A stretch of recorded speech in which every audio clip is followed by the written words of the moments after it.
Presentamos el aula con Agus Suárez. ¿Qué tal, Luis? ¿Cómo estás? Buenas tardes, Agus. Buenas tardes, ¿qué tal todo? Muy bien, muy bien. ¿Volvemos al aula? Volvemos al aula. Bueno. Quiero decirle a los oyentes que yo no soy historiador, mi área es literatura, y aprendo muchísimo con este canal.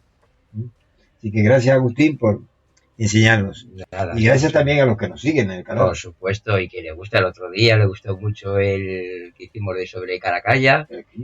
Ha estado muy buena aceptación y me dieron la enhorabuena. Así que vamos a ver hoy. Pero hoy hablamos de algo muy importante, ¿no? Sí, porque como estamos de moda, sí, vamos a hablar de otro emperador. Está de moda la corrupción, ¿verdad? La tenemos nosotros aquí. Alguien decía que era parte de la democracia la corrupción. Pues sí, debe ser, pero bueno, también el Imperio Romano no era mucha democracia, pero también había, ¿eh? Porque también las dictaduras tienen corrupción. Claro, también tiene que haber corrupción, sobre todo, pero de la clase noble. Dictadura de derecha y de izquierda, ¿no? Bueno, pero esta no se sabe de qué era. Agustín, ¿y qué es la corrupción? ¿Qué es la corrupción? Pues la corrupción es siempre llevarse parte de algo que no es tuyo. O cambiar la naturaleza de las instituciones. Claro, ¿no? De las instituciones, pero sí, claro, pero no es tuya esa institución. El Estado está para proteger al ciudadano. Ahí está, y arbitrar. Sí, y arbitrar lo que le quitan los ciudadanos. Lo que le quitan al ciudadano, ¿verdad? Con los impuestos. Claro que sí. Y después pues, tú usas los impuestos para otra cosa. Eso ya lo malo. Ya lo malo. ¿Qué te parece que Sánchez utilice el gobierno el dinero de los españoles para comprar el 10% de Telefónica? Pues, ¿qué te imaginas? Oye? ¿Qué te imaginas? ¿Cómo me parece? Pues mal. Claro. ¿Tú crees que España, la corrupción está copando todas las áreas de quehacer político? Sí, ahora mismo lo que es la élite política está toda corrupta. No, para que cualquier español le preguntas y ahora mismo no se fía de nadie. Menos los que todavía no han gobernado, ¿eh? Que con eso todavía no digo nada. Bueno, todavía no han gobernado. Y algunos no han gobernado, entonces... Todavía, bueno, todavía nos queda por lo menos la duda. Entonces, decíamos que la corrupción es básicamente parte del sistema, casi. Casi, yo creo que es parte del sistema. ¿Se puede eliminar la corrupción de una nación? Va a ser complicado, ¿eh? Y hay algunos que han intentado quitarla. Sí, claro, mira. Y le ha pasado como a Domiciano. Como a Domiciano, ¿Qué le pasó a Domiciano? Pues que le costó la vida. Porque él... Le costó la vida, quiso limpiar el imperio de corrupción sobre la clase senatorial, la clase noble, la clase aristócrata, y bueno, pues le costó cara, le costó muy caro a Domiciano. Vamos a hablar de Domiciano. Vamos a hablar de Domiciano. ¿Quién era Domiciano? Domiciano era hijo de Vespasiano, también fue emperador. El emperador Vespasiano. El emperador Vespasiano, todo el mundo le conoce a Vespasiano, y hermano de Tito. ¿De Tito? De Tito, el conquistador de Jerusalén. El que efectivamente, invadió Jerusalén. Que invadió Jerusalén y tal. Entonces, bueno, pues esos dos emperadores, tanto Vespasiano y Tito, estaban muy bien mirados, porque estaban con la clase senatorial. Ellos, digamos que, bueno, pues no que competieran, sino que tenían pues una buena relación con el Senado, que era la clase rica. De hecho, quien gobernaba era el Senado, ¿no? No, vamos a ver, eso es lo primero. Cuando empezó el imperio, todavía era como una especie de república, con un primero entre iguales. El famoso primos inter pares. Ahí está. Pero ya, ¿qué pasa en el año 81? El año 90, del 81 al 96 fue cuando reinó Domiciano. Ya no creía nadie en la república, y él menos. Él quiso gobernar como un autócrata, como un rey absoluto, como un emperador. ¿Qué pasa? Él vio toda la corrupción que traía la clase senatorial. Además, odiaba la clase senatorial, la clase de aristócrata. Porque traía y ellos le odiaban a él también. Claro, efectivamente, porque luchaba contra esa. Fíjate, te voy a dar un dato, cómo se encontró cuando entró él a reinar, digamos, el Imperio Romano, a emperar, se encontró una Roma, bueno, pues bastante bien, porque su padre y Tito habían tenido pero él dejó Roma mucho mejor de lo que había empezado. Te voy a dar un dato que se han encontrado monedas con una pureza de oro y plata del 99 y 100%. Nunca en el Imperio Romano ha habido esa pureza. Ni en la época de Augusto, que fue el primer emperador, ni en la mejor época del Imperio, después de Domiciano, nunca ha tenido esas políticas de austeridad que tenía, porque después era pacifista. Él entró en guerra con Dacia. Eso también es importante. Estaba mirando. Él era pacifista, no además era... que era un gran constructor. Sí, pues, efectivamente. Y todo lo que ahorró en las guerras, porque hubo una derrota contra los dacios, entonces él dijo, bueno, esto no, es mejor retirarse de aquí. Está mirando el mapa de construcciones de Roma antigua. Sí. Edificio Domiciano, Palacio Domiciano, estadios. Sí, y más que le quitaron, porque, por ejemplo, hay construcciones que la hizo Domiciano que se la han puesto a Trajano, ¿vale? Porque Trajano sí que han hablado siempre muy bien de él. Trajano siempre ha sido el mejor emperador, el mejor príncipe de todo, el Senado. ¿Por qué? Porque Trajano sí que tenía muchos amigos en el Senado. Entonces sí que apoya al Senado. Pero vamos, ¿qué manera de apoyarle sería? Pues bueno, ¿qué os parece si hacemos esto? Y el Senado más vale que dijera que sí, ¿no? En cambio, Domiciano seguramente que sí se lo preguntaba. Lo hacía y punto, ¿vale? Es como la famosa historia de... Claro, porque no se fiaba de ellos, porque él sabía de... Mira, ¿cómo sería que cuando entró él, iba a todos los juicios que había, porque eran juicios en plazas, él iba a ver ese juicio, ¿eh? Porque a ver si había corrupción de los juicios. Porque seguramente que a lo mejor si había de un noble contra un plebeyo, seguramente que iba a ganar el noble, ¿verdad? Pero bueno, si está él ya es más arbitrario. Todavía, ya lo está viendo. Todavía en el día de hoy. Claro, por eso te digo que él sabía dónde se iba. ¿Vale? ¿Qué pasa? Empezó a subir impuestos a la clase noble, menos a la plebe, claro. ¿Qué pasa entonces? Pues el Senado no quería esto. Hay algo ahí que no podía, un hombre que viene aquí a quitarnos nuestro holding, pues no, como que no. Y bueno, pues realmente fue muy querido por el pueblo, por el ejército y por la Guardia Pretoriana. Es más, cuando le mataron, asesinaron, hubo revueltas en Roma.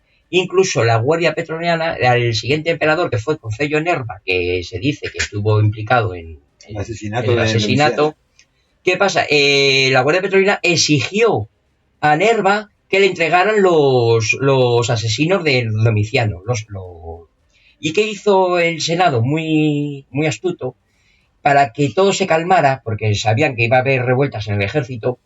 Nerva tenía que dar como sucesor a Trajano, que era un general bien visto por las legiones. Entonces, Trajano llegó a ser emperador por miedo a las revueltas que había. A las revueltas populares que había, incluso la Guardia Pretoriana quería encargarse a Nerva, tuvo algún susto que otro. Entonces, ¿qué pasó? Llega Trajano porque Trajano subió gracias a Domiciano, porque eran amigos. Domiciano creía mucho en Trajano y le subió pues todo lo que era la clase política, vamos, todo lo que es la carrera política de Trajano y la carrera militar fue gracias a... ¿Y qué hizo Trajano con respecto a Domiciano? No, porque ya como hubo un emperador, bueno, pues le hicieron la dación, que era la condena de la memoria, y él se la quitó, claro, Trajano se la quitó, era su amigo. Entonces, por lo menos la práctica era borrarte de la historia. Borrarte de la historia, a Domiciano le borraron de la historia. No existen los registros. Claro, no existen. Pasa que, bueno, después nos hablan de ellos, porque tanto Suetonio como Plinio el Joven nos hablaron muy mal de él, o sea, que existió. Nos hablaban porque decían que es que se hacía llamar Dominus et Deus. Señor y Dios. Señor y Dios. Nunca, ninguna de las monedas que salen contra el Domiciano viene esa inscripción. Además, lo prohibió que le llamaran Dominus. Es más, fíjate cómo era el Senado, que eran, pues, entre comillas, chupaculos, que a Trajano le querían llamar... Todavía. querían llamarle a Trajano Dominus. Y Trajano no quería tampoco. Y entonces hay una carta de Plinio a Trajano que dice: y tú, que no quieres que te llames Dominus, y el otro anterior que te sucedió, que te estaba, sí quería. Y era mentira, él prohibió que le llamaran Dominus et Deus. No quería. O sea, que ninguna de las monedas encontradas, bueno, porque ellos, si querían que le llamaran Dominus, lo ponen en las monedas y donde sea. Y no se encontró nada, incluso lo prohibió, hay escritos que lo prohibió. ¿Cuál es la mala fama? ¿Por qué la mala fama de Domiciano? Porque fue contra la clase pudiente, macho. Fue contra la clase senatorial, la clase aristócrata. Él no podía ver a esa gente porque sabía la corrupción que traía esa gente. Y él miraba por el pueblo. Tienes que ver una cosa, todos los emperadores que han apoyado al pueblo son malos. Nos han venido la historiografía todos, romana. Toda la historiografía romana vienen malos, empezando por Calígula. Él dice, no, es que se proclamó senador a su caballo. Eso es mentira. Dijo, como sigues así, voy a proclamar senador a mi caballo, incitando, porque para lo que hacéis, eso fue las palabras de él. Es mucho más inteligente que ustedes, ¿no? Claro, efectivamente. Es que vamos a ver, nos vienen la historia cambiada siempre. Y el Domiciano luchó contra dicen que no, le mató a la Guardia Pretoriana. Mentira. Fue un complot del Senado, de libertos, cerca de él, y alguno de la Guardia Pretoriana que estaría comprada por el Senado. Pero la misma Guardia Pretoriana quería que le dieran a los asesinos de su emperador. Si en líneas, ¿no? Si vemos cuáles serían las líneas en que podríamos decir positiva de Domiciano, ¿qué áreas podríamos decir que tuvo un pacifista? Primero pacifista, no intervino en ninguna guerra. En guerras. ¿Por qué? Porque era un gasto de dinero innecesario. Si ya su padre... Más que pacifista era pragmático, ¿no? Pragmático, efectivamente. ¿Por qué vamos a gastar este dinero en una región que no nos va a... mira, Trajano siguió con la guerra de Dacia. Y no duró un siglo como provincia. La quitaron y la devolvieron porque no me interesaba.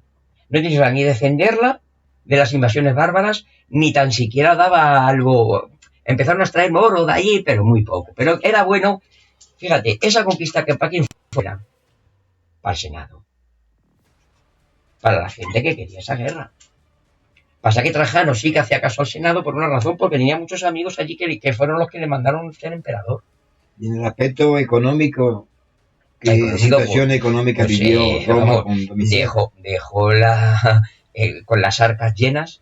Ya te he dicho lo de la moneda, un 99 y un 100% de pureza, las arcas llenas, y gracias a Domiciano, el siglo II llegó a ese poder adquisitivo tan grande que tuvo el Imperio Romano. Después Trajano pudo hacer la guerra de Dacia gracias a cómo dejó las arcas Domiciano. Dejó los fondos suficientes. Antonino Pío, ya Marco Aurelio ya tuvo problemas económicos. Qué raro, Marco Aurelio, que nos lo pintan como uno de los mejores emperadores que ha habido, tuvo problemas, tuvo que vender hasta las joyas del palacio para hacer una guerra. ¿Vale? Entonces ya ahí ya empezó a gastar dinero en guerras innecesarias. ¿Vale? Adriano fue otro pacifista entre Trajano y Antonino Pío. Estuvo Adriano, que también no quería ya expandir el imperio.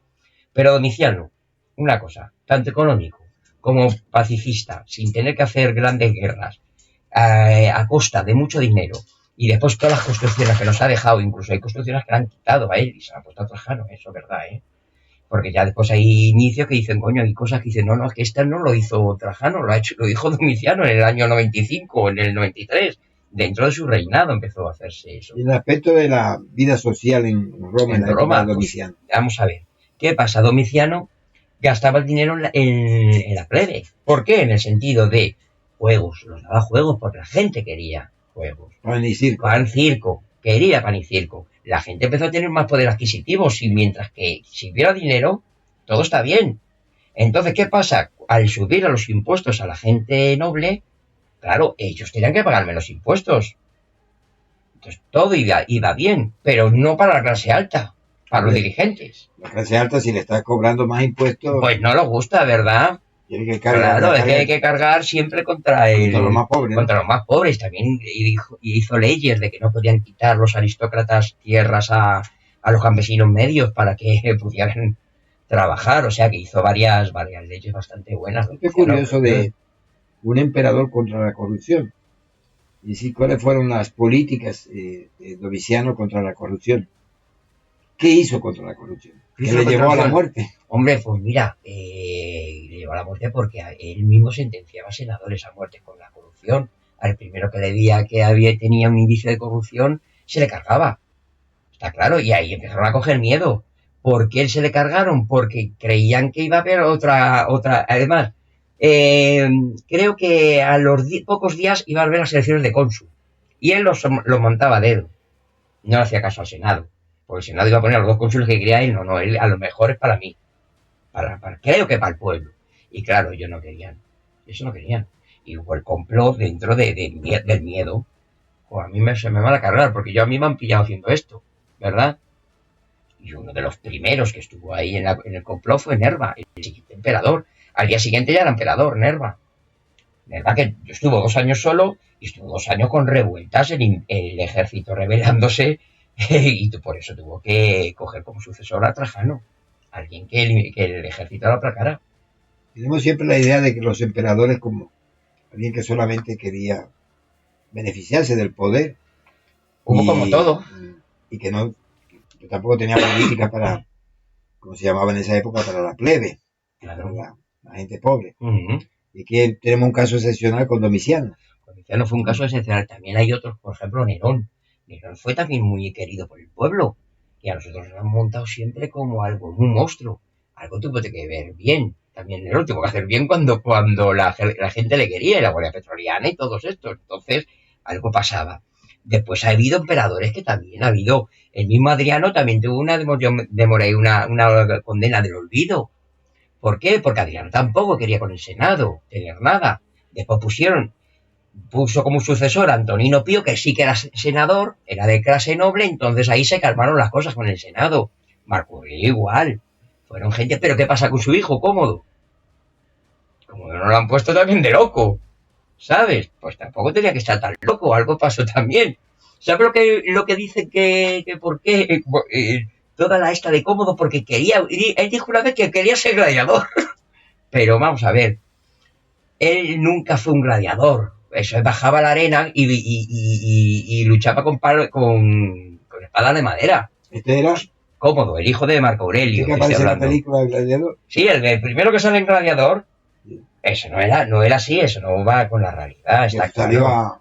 Que salió a la arena y ahí murió. Ojalá hubiera muerto así Cómodo. Hubiera preferido en el Coliseo. Esto es interesante, la ley del olvido, ¿no?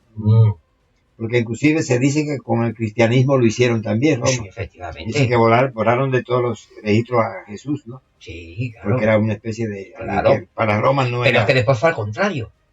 Después fue al contrario. Cuando vino mira Constantino lo que hizo con Magencio. Magencio fue uno de cuando estaba la tetrarquía, Constantino pues fue a Roma a luchar contra Magencio, otro también que también le hicieron la condena del olvido. ¿Por qué? Porque, bueno, Constantino, a base de poderío militar, se le cargó y hizo la condena del olvido a él para que también, incluso, cuando hay un libro que se llama la Roma de Constantino, y el mismo escritor dijo, bueno, mejor se dice la Roma de Magencio, para que veas que la condena del olvido nos han siempre descrito a emperadores malos, que realmente ahora se está viendo por historiadores modernos que tampoco fue así. Algo tienen que hacer bien. Como decía, la historia la escriben los que ganan, ¿no? Los que vencen. Los vencedores. Los vencedores son los que escriben la historia. Decía alguien que si un grupo de guerrilleros pierde la guerrilla, es un grupo de forajidos. Claro, pero si lo ganan... Si lo ganan es un grupo de héroes, ¿no? De héroes y libertadores. Porque, claro, ellos mismos van a escribir la historia. Claro, porque ellos van a escribirla. Sí. El que gana es el que la escribe. Agustín, es fascinante la figura de Domiciano. Es un emperador que se ha escrito poco de él, lo poco que se ha escrito mal. Se ha escrito mal porque nos ha llegado por gente de la nobleza, está claro, con mala fe contra él, pero realmente creo que ha sido uno de los mejores emperadores que tuvo Roma. ¿Cómo podíamos hacer para tener una visión correcta de la historia? Es decir, sabemos que los que ganan escriben la historia. Sí. Tenemos que conocer que en Roma también estaba el problema de la ley del olvido, ¿no? La ley del olvido, te borro. Te borro de las... Que también había la apropiación de méritos ajenos, ¿no? Claro, es decir, sí. Yo hago el edificio, pero como no caigo bien... me lo van a quitar. Al que viene, digo, este edificio no lo hizo... Y ahí no lo hizo, claro. No lo hizo Agustín, lo hizo Luis. Claro. Pero fue Agustín quien lo hizo. Claro, fue el primero, por lo menos lo empezó a construir yo. Después me matas, pero ya lo terminas tú. Pero ya es tuyo. Terminemos, Agustín, con una frase, a ver qué te parece. Aquello de quien no conoce la historia está condenado a repetirla. Y mira, de la historia hay que aprender. Si vemos que la historia la manipulan. Claro, pero mira, de la historia hay que aprender. No, corregir va a ser difícil. Pero hay que aprender, por lo menos, para hacer lo que no debemos. ¿Vale? Mira, el otro día yo estuve escuchando una conferencia y dijo un historiador, y además dice, esto pasa en el Imperio Romano, sí. Pero no ser exigentes con los dirigentes lleva a la conclusión de roto un Estado. Bueno, también hay el problema de que queremos interpretar la historia del pasado con argumentos modernos, ¿no? Sí, eso pasó en esa época, era así. Pero que vuelva. Y ahora decimos, bueno, moralmente no es que eso era lo que pasaba en esa época. Claro. No puedes tú llevar a juicios morales a lo que ocurrió hace No, claro, los juicios morales no, está claro que pasó y hay que escucharlo y saberlo, nada más. Y después, pues bueno, por lo menos no repetirlo. Bueno. Deberíamos, pero bueno. Es complicado. Lo que dice el refrán, que el ser humano es el único ser que tropieza dos veces, ¿no? Siempre. Con la misma piedra. Siempre. Así que esperamos que le haya gustado. Esperemos, bueno, pues aquí la historia de Domiciano, yo para mí uno de los mejores emperadores y uno de los favoritos míos. Que gobernó del año 81 al 96. Porque luego, antes, Proclamado por la Guardia Pretoriana. El Senado, bueno, tuvo que coger, claro, como sucesor de Vespasiano, pero después el Senado pues fue el que se lo cargó, ya claro. pues, Pues sí, nada, una buena clase, Agustín. hombre, pues espero que os haya gustado. A mí me ha San gustado. Luis, Domiciano, un gran emperador para mí. ¿Esto de que el emperador que luchó contra la corrupción? Ha sido Sí, uno de los pocos que ha luchado con la corrupción. Porque a veces Ha habido más, pero... Lo ve uno en paquete y dice, todos eran corruptos. No eran corruptos, habría. No. A ver, cuando no. Hay emperadores que nos han pintado muy buenos, Y era como ya malo. hemos dicho, y bueno, pues no hicieron tanto. Por ejemplo, hay uno, Antonino Pío, que realmente era un gran filósofo también, pero realmente gobernó muy sencillo, no se metió en nada, creo, porque estaba a favor de, no es que estuviera a favor, es Me ha que impresionado esto que ha dicho, que Calígula no era malo. Calígula, Porque, vamos a ver, Calígula llega al poder, ¿vale? Nadie le enseñó. Y llega Calígula, llega y dice, coño, soy emperador. Coño, cuando le proclaman emperador porque era... Vaya premio. Emperador porque era hijo de Germánico, un general romano muy querido, ¿vale? De clase aristócrata, entonces le proclama emperador. Bueno, Tiberio le puso como sucesor de su hermano, del sobrino. Bueno, pues ahí entonces, bueno, pues llega a ser emperador. Incluso se comenta que Calígula los 9 meses primero o 6 meses primero de gobierno fueron los más perfectos que ha habido de un emperador. Se dice, pasa que de pronto cae malo y se vuelve malo. Pues mira, no creo que te crea eso. Algo hay. A lo mejor se está creyendo él que realmente la aristocracia o la élite senatorial no vale para nada ya en un imperio. En un imperio que ya no es una república, es un imperio. Entonces, ¿tú qué me vas a enseñar a mí? Si no me estás diciendo nada que tengo que hacer, bien. ¿Quién sabe? Bueno, yo no viví esa época. Así es la historia, ¿no? Pero bueno, me quedan mis dudas, Es muy interesante, Agustín. Y a los oyentes, si le ha gustado, por favor, dale un like, un like. También vamos a pedir un comentario, sí. Y si hay algún tema que quiere que tratemos, claro, cualquier tema histórico o lo que quieras. Damos muchas gracias a los que nos siguen. Son pocos seguidores, pero serán muchos más. Serán muchos más, no te preocupes. Y nada, pues esto ha sido El Aula. El Aula, muchas gracias, Luis. Muchas gracias. Gracias a ustedes y nos vemos la próxima. En la próxima.